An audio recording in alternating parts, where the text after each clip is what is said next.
Last night was nuts. Last night was it was dope. It was dope for a lot of reasons. Watching the playoffs is a beautiful space because when you really understand what you're watching, you are watching the unfolding of something that has evolved from the previous summer, years of development, players moving into position, and it's all unfolding throughout the regular season. But you have trades by the trade deadline, you have adjustments teams are making, and then when you get to the playoffs, it is what it is. You either have the horses or you don't, as my old college coach used to say. Um, and when you look at these games, you saw guys step up, you saw guys step back, you saw individuals do too much, you saw individuals not do enough. And so I'm going to get into that in this live stream. Um, as always, this is an interactive live, so if you enjoy being able to comment and chat it up with me while I'm on these lives, definitely hit the like button, hit subscribe, and the bell for notifications. It tells YouTube you like the opportunity to be able to chop it up with the content provider, not just watch it on the back end and fill out the comment section. Now, I don't mind that either. I definitely chop it up with y'all there, but it's an opportunity to do so live with me. And if you want to kind of, corner the conversation a little bit, shoot me out a super chat. Other than that, we're gonna dive into this video. Uh, let me just start off with I posted right before the Celtics Knicks game that this was a game that Jaylen Brown had to get the Celtics. And I explained, I'm a huge Jaylen Brown fan. He went to college in the Bay Area, Cal Berkeley, which is a private school. It's a private university. It's a Ivy League school. So you have to be somewhat of a intellectual as well as a talented individual to even get in. Jaylen Brown has been all those things throughout his career. Now, coming in, ironically, and I keep telling y'all this, he had a lot of the same critiques that they have about Jonathan Kuminga. The only difference is that Jaylen Brown was given the opportunity to carve out minutes for himself, and a lot of that was on the back end of the Gordon Hayward injury. He also got drafted before Jason Tatum, so he was able to kind of cement himself as a role player, as someone who could be somewhat of a defensive stopper, play that kind of I would say kind of like almost like an Asar Thompson role early in his career, where it's about defense, rebound, hustle plays, get out in transition, cutting off the ball. He was doing all the little things. But as his career evolved, he showed that he had more and more in the bag. And his development, even though it hasn't been to the liking of some, to the level of what some think that it should have been, he has constantly shown you he just keeps getting better. This game was no surprise, but it was a pleasant one. It was a sit back and just kind of nod your head. Your man showed up. Your man showed up, and it wasn't pretty, right? It wasn't that a smooth handle that you might see from a Jason Tatum and just moving that thing from side to side, crossover behind the back, and it looks pretty like a Stephen Curry, but it was effective. It was effective. It was less wasted movement. It was something more along the lines of a Kawhi Leonard, where he doesn't do a whole lot of extra. He gets to his spot. He gets downhill. He gets his bump, his little step back. And Jaylen Brown was incredibly effective, not just on the offensive end, but also on the defensive end, taking on the assignment of saying, I'm going to guard the other team's best player. I'm going to make it hell for them. And he did. He did. Jaylen Brown was able to put a level of pressure with his length, his athleticism, his physicality. Even at times when Jalen Brunson was able to get to the rim and score, he had to score through the contact. Right? There were a couple of times where Jaylen Brown is so close on his ass that as soon as Jalen Brunson let go of the ball, Jaylen Brown was swatting at it. And even in the follow through, he falls on top of Jalen Brunson. It's a legal play. Contact after the play, it happens. It's coincidental, so it wasn't a foul, but it was felt. It was felt. His presence was felt the entire game. And that presence was able to slow him down. Not just that, though. He was able to do a far more effective job of attacking that mismatch when Jalen Brunson was guarding him than even Tatum was able to do. I would even say than even Cade Cunningham was able to do in the Detroit Pistons series. Jalen Brown was extremely effective at going right at Brunson every single time. Every time. He got downhill, found an angle, and he was going north and south, as my coach used to say, not east and west. East and west is very ineffective. That means going sideline to sideline when you're trying to get to the basket. You going sideline, doing a move, going here laterally, it does nothing for your progress. You're just hoping that you could shake somebody and get them off you so you have an opportunity to get past them. But when you are able to drop your hips, get low, use a quick first step and that shoulder to get by a guy, which is how Jalen Brunson many times gets by his defender as well. It is 10 times more effective in the playoffs because of the help defense and the schemes that go on around. When you can get north and south consistently, it collapses the defense. And that was a major, major aspect of this game. Jaylen Brown continuously collapsed the New York Knicks defense. He was able to get them to have to leave their man to help Brunson, to help Karl Anthony Towns, to help whoever was guarding him. And then when he had an unfavorable matchup, like against OG Anunoby or against even Mikal Bridges or Josh Hart to an extent, he either called for the screen to get Jalen Brunson or Karl Anthony Towns involved in the defense in that play and got the switch, or he swung the ball to the guy that those guys were guarding. As a result, Jalen Brunson fouled out of this game. As a result, Karl Anthony Towns was in foul trouble the whole game. This was an extremely effective strategy that I think we all hoped that the Pistons would have been able to execute better, and something that we had hoped that the Boston Celtics were able to execute better in the previous games. Yo, CJ Carter, what's good, my man? I'm glad you caught the stream finally too. Yeah, I'm about to get in on a Kuminga today as well. Nah, I'm just getting cooking right now. I'm just getting started. So welcome. But Jaylen Brown showed up. Jaylen Brown showed up in a major way. And I keep drawing this connection between Jaylen Brown and Jonathan Kuminga because both of them had similar critiques. They're raw. They need to learn the game, improve their IQ, play better off the ball, contribute more in other areas, right? They need to pass the ball more. They need to rebound better. They need to potentially defend off the ball better, right? They do a pretty good job on the ball because of their physical attributes and their timing and physicality, but not so much off the ball. And everybody pointed at all these critiques. And yet Jaylen Brown just kept getting better and better and better throughout his career. Last season, Eastern Conference Finals MVP. NBA Finals champion MVP.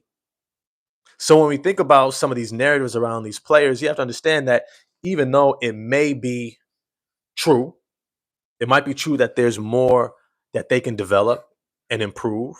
You also can't get so centered on those areas that you forget the other attributes that got them there, the other attributes that you drafted them for, the other attributes that allowed them to become an NBA Finals MVP and lead a team to a championship. These are things that we got to consider when we look at a talent. But Jaylen Brown delivered 100%. It wasn't pretty, but it was effective. He took over for stretches of the game. He led his team to a victory. He did everything he was supposed to do. I love Boston's system. Okay. Would you say I want this young Pistons team and a system to be just as strong together uh, with or without our best player, Cade? I see that. Yeah. I always worry once Cade fails, our identity falls when Cade falls or isn't good. I think Jaden Ivey is going to solve a lot of that for the Detroit Pistons. I think Jaden Ivey's return next year is going to be a godsend, and you all will see he's not the B guy. He's not Batman. He's 1B. He is Captain America next to Iron Man. That's who Jaden Ivey is going to be, in the same way that Jaylen Brown has been able to be Captain America to Jason Tatum's Iron Man. He's not a step down beneath. He's different, but he's just as powerful. He's just as effective. He can do some big things, and at times he'll look like the best player on the team. I think that's what Ivy's going to be for the Pistons next year. I think that's what Jaylen Brown is proving this year, which is why brings you to another point why it's so important to be patient when you're building something. It doesn't have to look like everyone else. And I think that that is something that people forget. Stephen Curry coming along did not look like the point guard prototype of those who had come before him. He didn't look like Derrick Rose. He didn't look like John Wall. He didn't look like Russell Westbrook. He looked like him. And Mark Jackson, who built that team, who built the identity, gave them a defensive pedigree, got the buy-in, went to Stephen Curry and Klay Thompson. You two are going to be the greatest shooting backcourt of all time. And they fell in line, and everyone fell in line. Started Draymond Green over David Lee after that first round series against the Clippers, right? He believed in those guys and said, we are going to be us. And we're going to be the best version of us, not someone else. Not someone else. Because we ain't got those guys. We've got our guys. Now the rest is history. Now the rest is history. Steve Kerr comes in with his coaching staff. I forget the brother's name. Coached in Phoenix and then assisted with the Warriors, but he implemented that offensive system. A lot of people don't realize Steve Kerr inherited a lot. He inherited a team with a foundation, with an identity, with a culture. He inherited by bringing in the assistant coach that he was the front office exec for in Phoenix, who put in the offensive system, right? He's been managing all this, trying to keep it going for as long as possible, right? But all this to say is that you want to make sure that when you are creating an identity, you do it around who you are and not who you're not, if that makes sense. You want to develop an identity based upon what your guys are. What are their strengths, not their weaknesses? And I think that that's been one of the major issues when we looked at the Golden State Warriors, that there has been a dissonance between the front office, and I would say with Bob Myers, and an acceptance of who Steve Kerr is and is not. And if I'm honest with you, I think in retrospect, Bob Myers saw the writing on the wall where he said, Steve Kerr is not it. And if we're going to move forward, we got to move on from Steve Kerr. The ownership, Stephen Curry and them wanted to keep Steve Kerr around. So Bob Myers was like, I think I'm out because I see the writing on the wall. Once Stephen Curry falters at all, this thing crumbles. And we can't ask this guy to keep being the one who runs more than any other player year after year after year with long, deep stretches into the playoffs. He's not going to hold up. And now we see when he doesn't, the rest falls apart. Guys don't know what to do because they've been so Stephen Curry heavy. That system is 100% built around him, not the other guys. So the dissonance between Bob Myers, I think he either needed to lean into this is going to be a Stephen Curry heavy center team around Steve Kerr as a head coach's limitations, and then only bring in guys who fit, even if they're not the most talented, which is counterintuitive to most front office execs. You want the most talented player because the most talented player gives you the greatest ceiling. But when you have limitations from your head coach and limitations within your system, you either have to accept that or you have to move on. Because looking back in retrospect, they probably should have picked up Tyrese Halliburton instead of James Wiseman. Yes, James Wiseman, had he been healthy, I think he looks like a big time center. Starting level NBA center who has great physical attributes and skill. If he was healthy, he didn't get hurt, right? And at the same time, Tyrese Halliburton would have been a better fit with Steve Kerr and this system's limitations. Jonathan Kuminga, I think if he is drafted by someone else, let's say the Orlando Magic, Charlotte Hornets, or someone else, I think he's in the same position of Jaylen Green. Maybe a little bit better because he's more efficient than Jaylen Green. But he is already centered around as an offensive focal point. He's looking at already being extended, making about $35 million a year, stepping into that contract extension next season. That's where Jonathan Kuminga is at if he's drafted someplace else. And in hindsight, in retrospect, the Golden State Warriors probably should have drafted Franz Wagner, who would have been a better fit for Steve Kerr's limitations and this system's limitations built around Stephen Curry. And this is the position that that team is now in. Now, I keep juxtaposing them to the Boston Celtics, who built around Tatum and Brown, who said, these are our guys.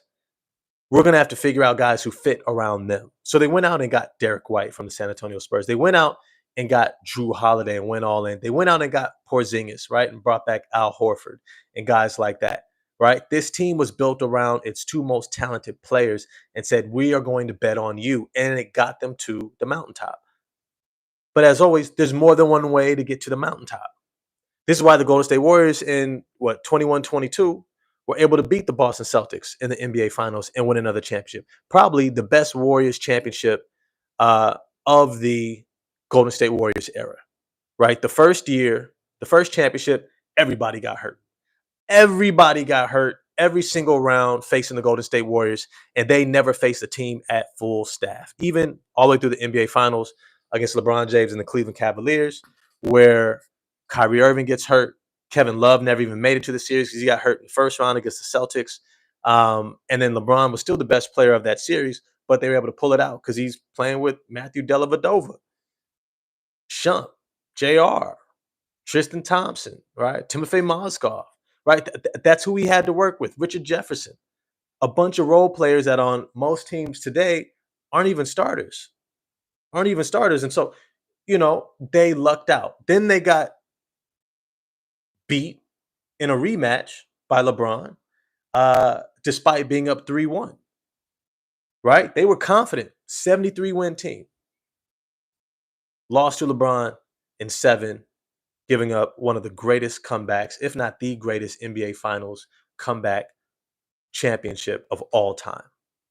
Like it's a 73-win Golden State Warriors. And then after that, they go out and get Kevin Durant because of the salary cap bump due to finding out, the players union found out that the NBA owners were lying about their loss in terms of value of their franchise and being in the negative. They were lying. All that narrative back in the day about how much money they were losing, they were 100% lying. They knew. They were just hiding it, trusting that the NBA players would just trust them and that they would not have the ability or even the skill to know where to look for the money. But then they brought in Michelle Roberts, who's a lawyer, contract lawyer, who knew better, went through the books and was like, oh, there's all this money here. And as a result, they said, well, how do we want to give it back? Do we want to give it back all at once? It's going to be a huge amount. Imagine the salary cap jumping by $100 million, $150 million to match all the money that was being lost. So now the next contract goes from a max contract is maybe 30 million. And now all of a sudden the next max contract is 60 million overnight, right? That would be absurd. And so they said, okay, we'll just scale it up. And then that was the difference that allowed the Golden State Warriors to bring in Kevin Durant. All that to say, they win the next 2 championships, right? 2 out of 3. The rest is history. That 21-22 NBA championship for the Golden State Warriors was their best, their greatest championship of this era, of their dynasty. And it was a dynasty. All that's to say is the Golden State Warriors are currently at a crossroads. And I said it before, I don't even think they're at a crossroads. Jonathan Kuminga has forced their hand. He's too damn talented to not be playing, and yet he doesn't fit. So what do?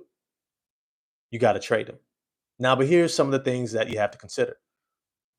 The Golden State Warriors have a salary cap issue. They are so far above the cap in the second apron that they are not able to make certain financial moves, trade moves to improve this roster. In other words, when they trade out Kuminga, one, they can't do a sign and trade. They can't take back more money than he is currently making. So even if a team offers him 30, 35 million a year, right? You can't take back salary of 30 to 35. You can only take back the salary of his current 7 million, a little over 7 million. So these are some things they're going to have to not tiptoe around, but they're going to have to be shrewd about. Now, the benefit is Jonathan Kuminga has improved his stock so much that there are going to be plenty of teams who are more than willing to make sacrifices for an opportunity to bring him in. And there's 2 teams that I mentioned last time. the Utah Jazz, and the Brooklyn Nets. But I'm also going to get to some other teams, winning teams, who might be willing to part with bigger pieces. The Warriors just have to include other players like maybe a Moses Moody, maybe a Kayvon Looney, and utilize those contracts as well. Yeah, they can only get 50% of whatever his first year is due to the BYC rule of the new CBA. Yep, yep. You saw when Steph down, no one knew how to play anymore, but Jake, pretty much. And yet, it was so disappointing to see that the Golden State Warriors did not position him. Like Jonathan Kuminga was their leading scorer, and yet they never positioned him. They never said, "Hey, we're going to run these plays, these sets to free up Jonathan Kuminga. We want to make sure that Jonathan Kuminga is able to get off and score at a high rate. So we're going to run these plays. As soon as he comes in the game, he knows where he's going to get the ball, when he's going to get the ball, and we're going to set it up like this so that he's able to get a good look at the rim." He had to get every shot out the mud. And when I say out the mud, he had to create it himself. Either catch on the wing at the top of the key, attack his mismatch, which pretty much everybody was except for Anthony Edwards. Uh, and then he had to either get to the rim, get to the free throw line, get to the basket, finish over the top, knock down a shot over the top. There was nothing run for him. And that is a damn shame. All that's to say is teams who have a better system, like the Utah Jazz and others, should be salivating. Because they should be looking at Jonathan Kuminga like, if he could do that in the playoffs against that level of defense with no plays being run for him, what could he do in our system? What could he do in our system? They tried to blackball him and it blew up in their faces. Facts. And it sucks because I'm a huge Curry fan, but he was part of that. Jonathan Kuminga was threatening Draymond's spot on the team 100%.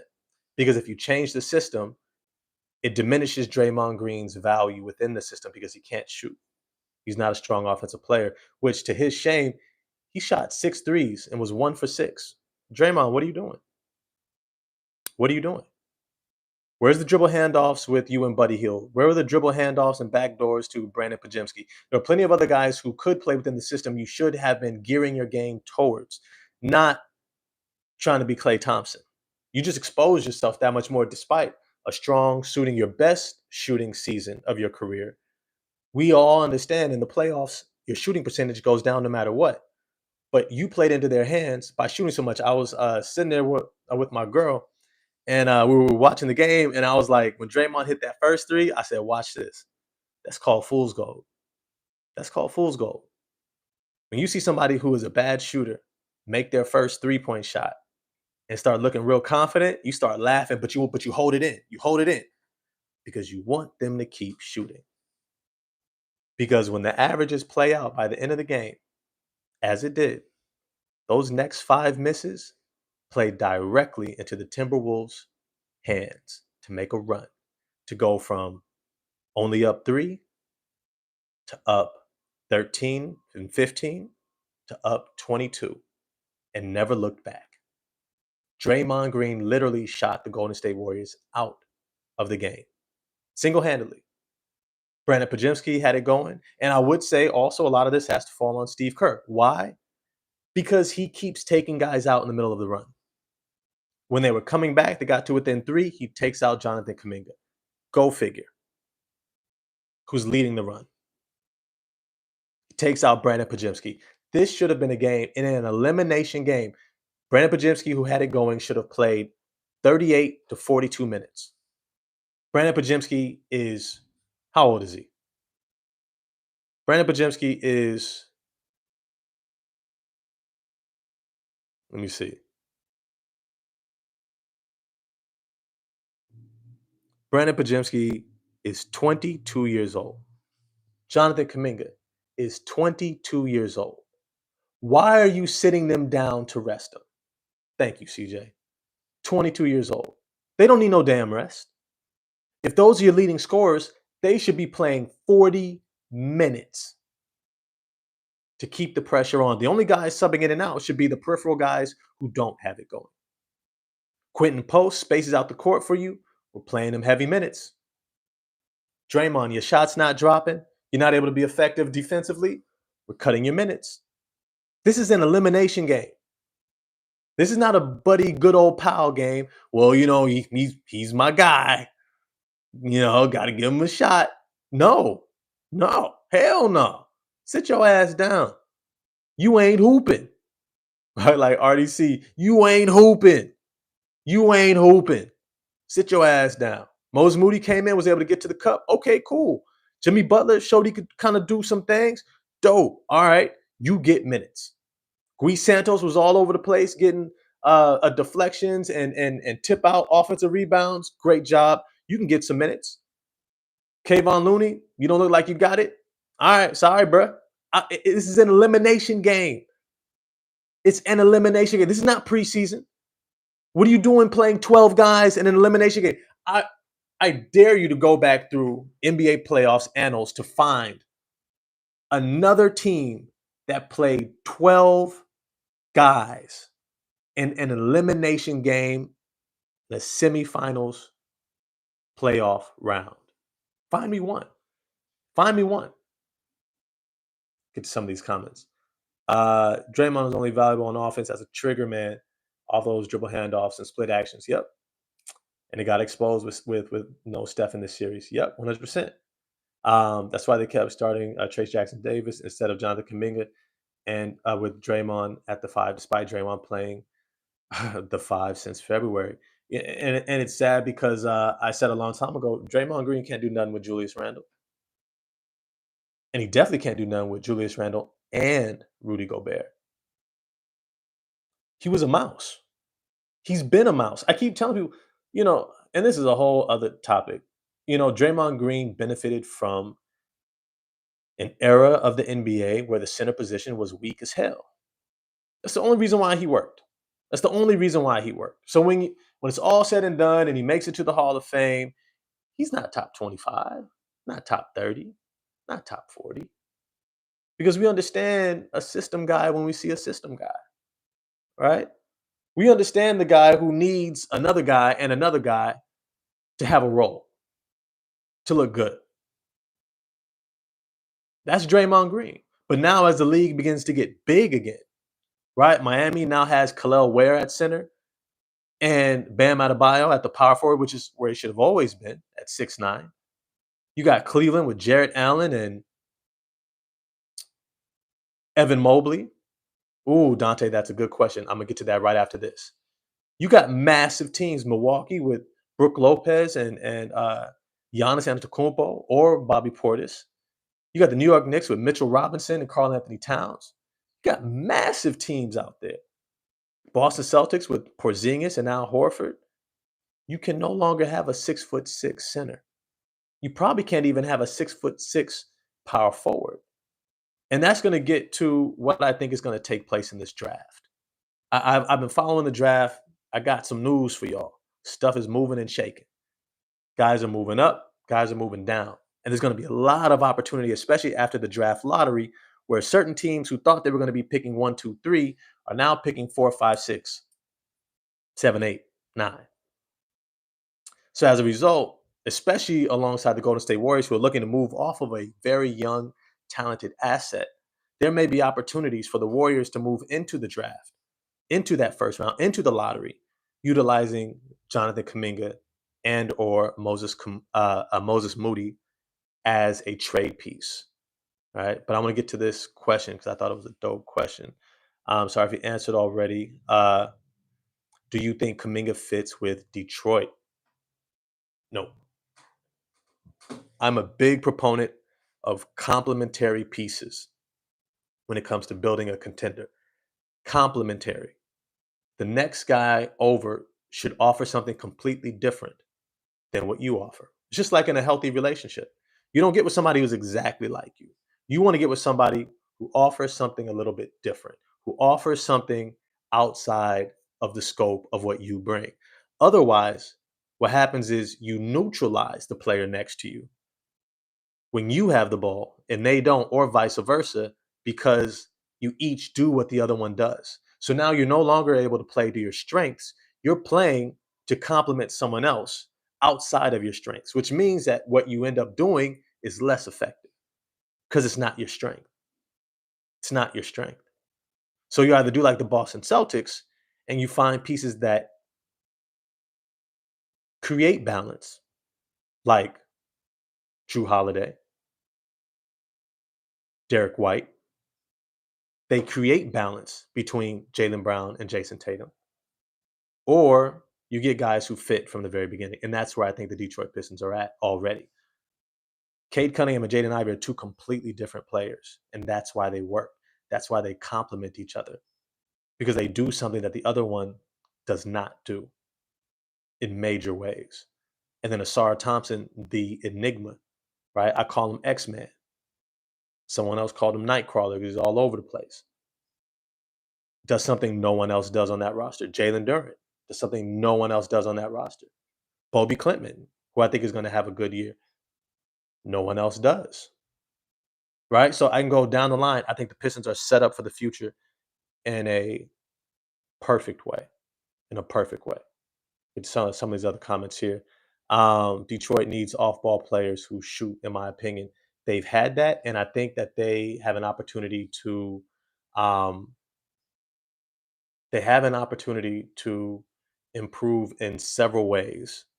Uh, Off-ball shooters, both Cade Cunningham and Jaden Ivey can shoot off ball and on the ball, which makes them complement each other extremely well.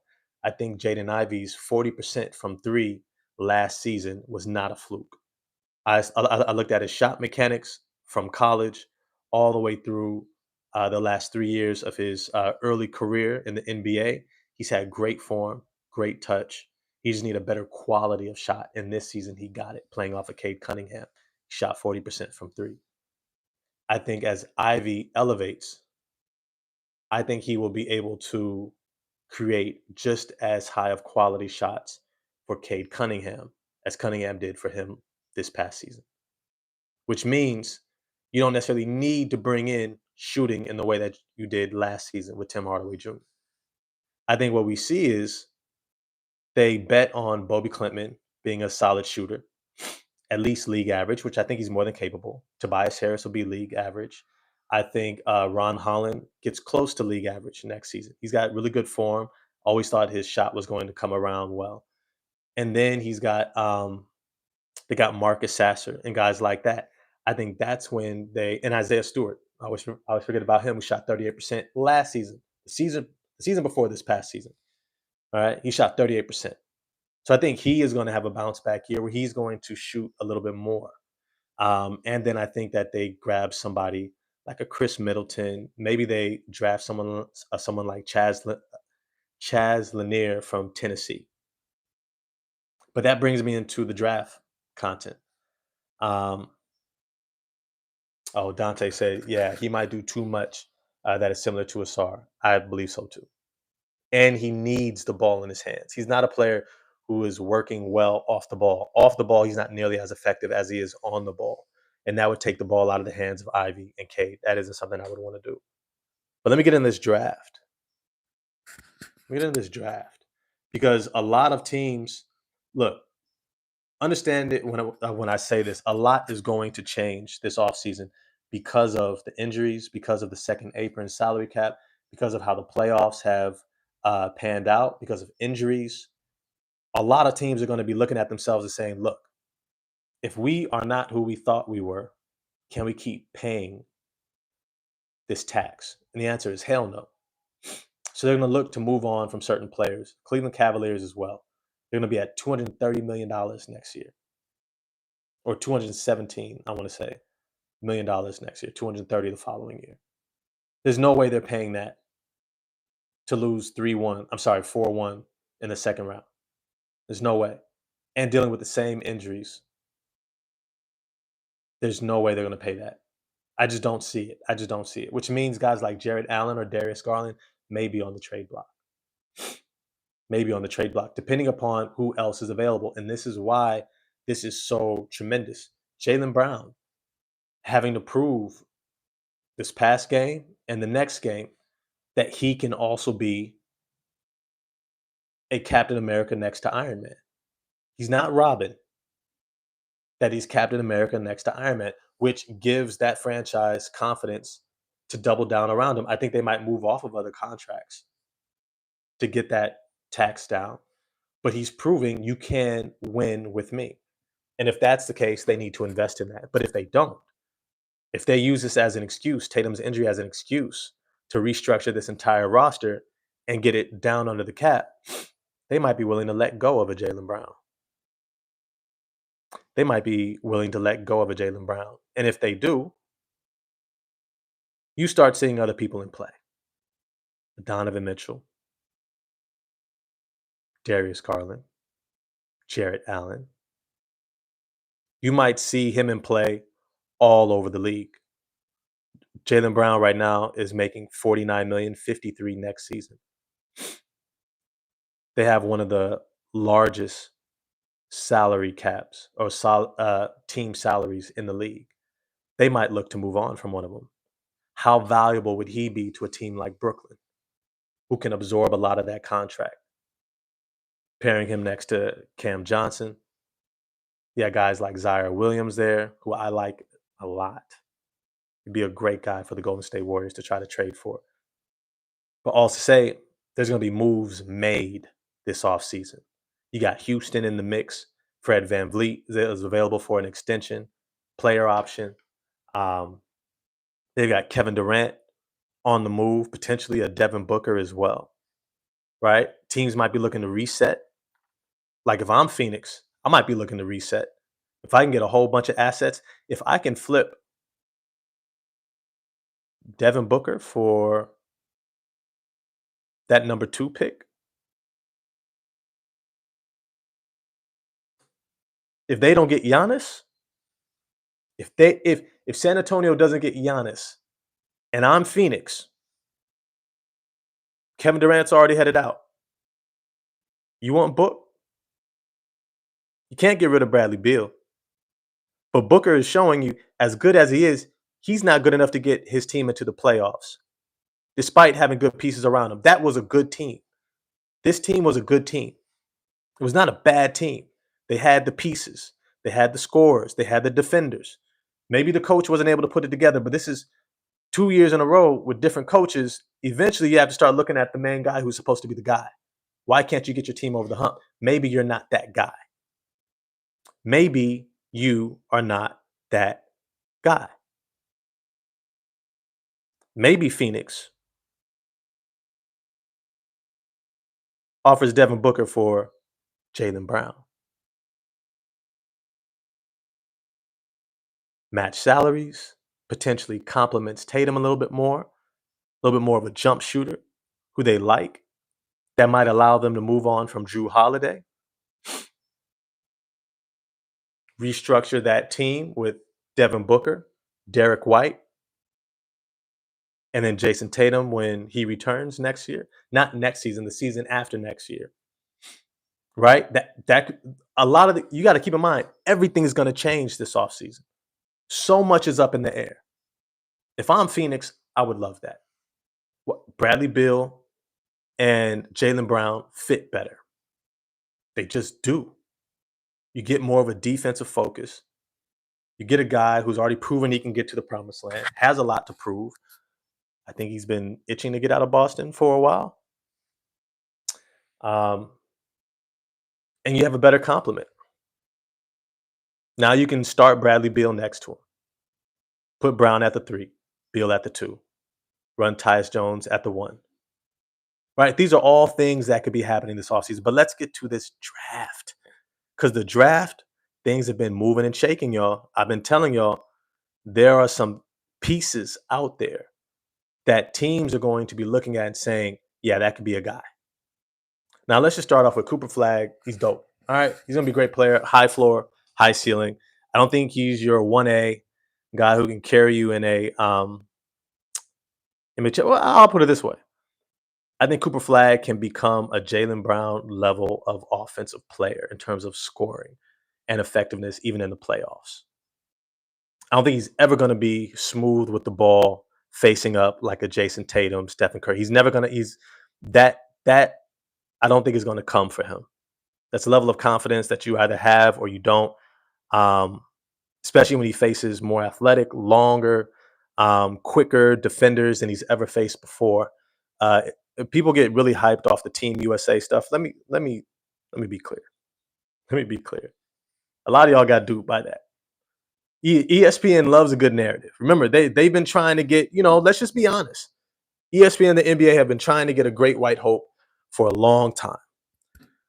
Meaning that they've been trying to get a white guy from the United States to be at the top of close to the face of the league for a long time. So they have been feeding narratives around Cooper Flag for a long time. Let's be clear about that Team USA. First of all, NBA brotherhoodship is a brotherhood. It is a community. They're not going to shit on each other. They're not going to be out there. They're not going to pull a Michael Jordan with Kwame Brown and be like, "He fucking sucks." They aren't going to do that. They're not going to try to destroy your confidence. It's a different era, right? So he's a young guy coming in, and they're going to say positive things about him because they should. Why not? Yeah, it was already written with Cooper. Facts, Shane. Facts. It's good to see you, Shane. But it's to say, yeah, musical chairs this off season for sure. But it's to say that Cooper Flag was playing against Team USA with zero expectations. Zero. That run was a warm up for Team USA. Get their juices flowing, try to build some camaraderie, connect with one another. That's what it was about. It was not about heavy competition. It was not about, hey, we got to prove something, and this guy, we got to figure out a way to stop him. That is not what that was. Cooper Flag had some good moments, and they highlighted them for you. That's not who Cooper Flag is. Cooper Flag is not going to be get the ball and have a pull up three in Anthony Davis's face. He's not Kevin Durant. He's not Paul George. He's not AJ DeBonsa. That's not who he is. The things that he did well were the things that young athletic guys who are going to play hard in that setting are going to do well. They're going to get on the offensive glass, might get a tip dunk, get a bunch of boards, make great plays in transition, open court, get some deflections, maybe a weak side shot block, right? LeBron and them aren't going so hard, and so he gets a block, right? And rightly so. When the media sees it, they're all good play, good play. Those are good plays. Wow. And then Team USA, they're gonna when they're asked about him, they'll be like, "Oh yeah, he's a promising young guy. He's got a lot of talent." Ain't none of them gonna be like, "Yeah, but we weren't really checking for him. There wasn't no scouting report. We weren't trying to stop him. I mean, he's just out there. We were trying to figure ourselves out. This was preseason. That was a preseason game for Team USA. It wasn't even a regular season, right? In those early rounds. It was preseason. So you got to be clear on that. Now let me move on. Dylan Harper, I think he's going to be great for a long time. I think at his floor, he's going to be somewhere between Jamal Murray and James Harden. I think that's his build, his makeup, shot making, his confidence. And we all love children of former NBA players who grew up around the game, grew up shooting around on a basketball court, on an NBA court. If you've never played, I would almost say raise your hand if you've never played on an NBA court. It's different. If you've never dribbled, shot the ball, felt the sponginess of the floor, felt the ball in your hands, the proximity of the stadium and the fans behind the basket, it's different. But when you grow up in that environment, when you step into this space on this stage, it's not as big to you. It's not like I haven't been here. Even though I haven't as a player, but I've been here. I've been here. This is why I think Bronny's going to be fine. Yeah, Clay Thompson, Stephen Curry, right? It works out for these guys. They acclimate their games far sooner. I think Dylan Harper, son of former Chicago Bull, NBA All-Star, NBA champion Ron Harper, I think he's going to do well. He's going to do well. The next guy, Ace Bailey, measuring out at 6'7", I think hurt him. Now he's more Kelly Oubre than he is Michael Porter Jr. It's two totally different players. I do think he has a long career. I don't know if he's number 3 worthy, especially in Philadelphia. This is where it's going to get interesting at 2 and 3. Because at number 2, well, you have the San Antonio Spurs who just traded for De'Aaron Fox to partner next to Wemby. So that means they're in a win now mode. That's exactly what that meant. Fox is in a win now mode. Wemby is win now. Then you have Stephon Castle, this year's Rookie of the Year. You also have Devin Vassell, who they already extended, 20 plus million a year, who plays shooting guard. Then you also have Chris Paul. So you already have a glut at that guard position. You have a logjam already. Not to mention guys they got in the past. I forgot his name. Had a few guys. Let me see. Let me pull it up really quick. Take a second here. San Antonio Spurs. You know how I'm always ready to pull up stats here. So they got guys like Keldon Johnson, who plays the 3 and the 2.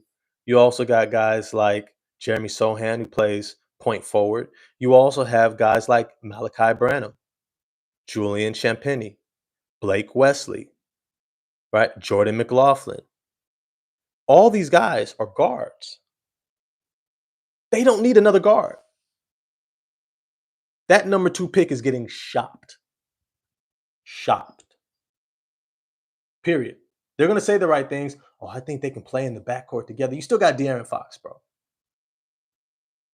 You still got Devin Vassell, who's getting paid $29 million this year, 27 for the next 2 years, and then 24 and 27 after that. He's locked up all the way through 28, 29, 2028, 2029 season. He's going to play, and he's going to start. So now you got Chris Paul, Blake Wesley, Malachi Branham, Julian Champagnie, Stephon Castle, and then now you're going to bring in Dylan Harper? It's getting shot. It's getting shot. Philadelphia, you're not developing anybody. Who are we kidding? Ace Bailey? No, it's not happening. Expect the Philadelphia 76ers to trade that pick heavily.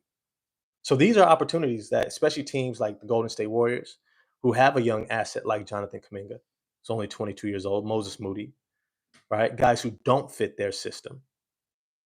They have an opportunity to move on from those guys. Packaging them with a team like Philadelphia, with a team like San Antonio, to a team like Utah or Brooklyn, and say, hey, what's up with that draft pick? What's up with that draft pick? And here's why. The Golden State Warriors have an opportunity to fill in a position of need, a major position of need, which is the center position. It's needed an upgrade ever since Andrew Bogut retired.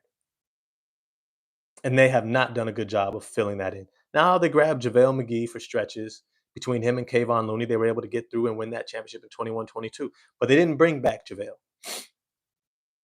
And Kayvon Looney is who Kayvon Looney is. Now, Quentin Post, he can shoot. He can't defend. He's not an elite defender. He's not a rim protector. He's not even a volume rebounder. He's not much of an interior scorer or lob threat. They figure it out every once in a while, but that's not really who he is. But let me tell you who is in this draft. Who is? Kamen Malawach, 7'2" center, 7'1.5" without shoes, the 7'6" wingspan, is all those things. He can be their Andrew Bogut, and he can shoot. If not him, go with Derek Queen. Derek Queen might be Alperen Şengün right now, or Domantas Sabonis. A really deft passer and playmaker at the top of the key. Great in the short roll or with the ball in his hands, creating his own shot, which is why I gave the Alperen Şengün comparison. He can rebound, light on his feet, very cerebral player. Offensive minded, strong rebounder, who could be a great complement next to Draymond Green. I can keep going. There's Asa Newell, though I'm less high on him. But then you also have guys. Where is he at? Where is my guy at? Uh, Thomas Sorber out of Georgetown. That's where it starts to get interesting. Kind of the best of both worlds between Queen and Malawach. He doesn't have the size. He's 6'10", a legit 6'10" and change. 6'9" and a half without shoes, which with shoes you at least add an inch and a quarter, right? So 6'10" and some, close to 6'11". But he has a 7'6" wingspan. That's the big thing. So you know his shot blocking and his rebounding translates. You know that his ability to play big translates. I thought the best comparison for Thomas Sorber was Wendell Carter Jr. Imagine a healthy Wendell Carter Jr. Interior scoring, exterior perimeter shooting, really good playmaking with the ball in his hands, and has the ability to guard multiple positions at the big spot. Wendell Carter Jr. is one of the better defensive players against guys like Joel Embiid and even Nikola Jokic because they have length and strength with a low center of gravity. So they don't get back down easily and they can still challenge a shot over the top. I think he could be a great pickup for the Golden State Warriors. They have him going number 18 on this current draft board. I'm using Tankathon right now. But I can expect him potentially go as high as number 13 or number 12 to either Chicago or Atlanta who are looking for a center. So these are things to consider when you're a Golden State Warriors franchise right now, looking to make adjustments, to make moves. Right? Brooklyn has a number 8 pick. They can't be happy about that. But if you say, hey, you know what, Brooklyn, we can send you Moses Moody and Jonathan Kuminga. You give us back Zaire Williams and your number 8 pick. And we'll send you a future second round pick. And let's make that move. Now you got Zaire Williams, a 6'9", versatile utility forward who played at Stanford. That's in the Bay Area, Stanford University, in the Bay Area. It's local. So you're going to bring in that fan base as well, which is why they like Brandon Pajemski as well, because he played for Santa Clara, which is also in the Bay Area, 50 minutes away from Chase Stadium. And then you have that draft pick at number 8. Potentially you can get Kamen Malawach or Derek Queen or Thomas Sorber. Now, I can keep going. You got Johan Behringer, another 7-footer, but another one that I actually kind of like even more. Now, they currently have him listed in the second round. I think he's going to be in the lottery. Maxime Reynaud, who's been balling out in the draft camp in Chicago right now, in the scrimmages, killing him. 7'1", with about 7'2" and a half wingspan. Not great, but not terrible. You could work with that. Extremely agile. Think Lauri Markkanen, but more of an interior player. Can shoot the ball, be on the move. These are guys that are flying up draft boards. Drake Powell is another guy. Rocco Zikarski, the 7'4" center out of Australia. Extremely agile, great rim protector. He's going to be looked at as well. You got guys like Cedric Coward, who they are already projecting to be in the lottery. It's going to remind a lot of people of Jaylen Williams for the Oklahoma City Thunder, right? These are talents that can be found in the mid to late lottery or further back in the first round. So you can imagine all the fluctuation. Don't leave out as I wrap up this live. Don't leave out how the draft is going to play it. Yeah, at the top, that's locked away. Cooper Flag is gone. Okay, Dylan Harper and AC Bailey are likely in play for the right team. And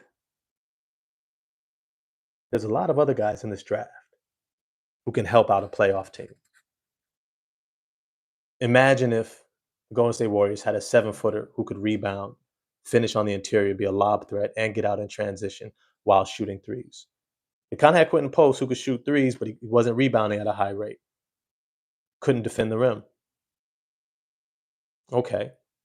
What happens if you have a 7-footer who can do all three of those things? Now Draymond Green fits a little bit better. Jimmy Butler fits even more. Stephen Curry, need I say more? Imagine if they have that position filled. Imagine if they have it for the cost of a lottery pick instead of having to sign that guy like a Jared Allen at 20 million, who I think they could probably put together a Jonathan Kuminga, Moses Moody type of package. But all that's to say is, actually, I think Cleveland's trying to get rid of money, not take on that money back. But I digress. I think that there are going to be moves made this summer that are going to completely reshape this league. Teams like the Atlanta Hawks, piece away. I think they should go out and grab DeAndre Ayton out of Portland. I think Portland is going to double down on their center that they drafted last year, right? So you're going to see that team building more around the youth, which means guys like Jeremy Grant are going to be available. 20 plus point per game scorer, right? He can be solid. He can be definitely a third scorer in a playoff series. Imagine how he reshapes a team in the right position, right? So these are all things that are going to be out there. Yeah, guys like Anthony Simons, who are on a wonderful contract, who's actually on an expiring deal going into next season at 27 million. These could be people that are going to make a huge difference that last season we didn't have to think about because their teams weren't winning. But now we're going to be thinking about them. Donovan Klinger was the big man I was thinking about. You got a young Shaden Sharp at 21 years old, right? Chris Murray, right? There's going to be so much moving around. Sacramento Kings, expect fireworks. Expect fireworks. But hey, I got to get up out of here. Appreciate all y'all for joining me for this live. If you enjoy it, smash the like button for me. Remember, when you hit like and you hit subscribe and the bell for notifications, you tell YouTube you like being a part of live chats during a live stream. You like talking hoop with me, and you want an opportunity to know the next time I do a live. So you hit those buttons, like, subscribe, and the bell for notifications, and they'll let you know. Hey, it's your man 100 Grand, Ross with The Rock Never Stops. I hope you enjoyed this live. Smash that like button for me. It helps out the channel. And I'm going to holler at y'all next time. Peace.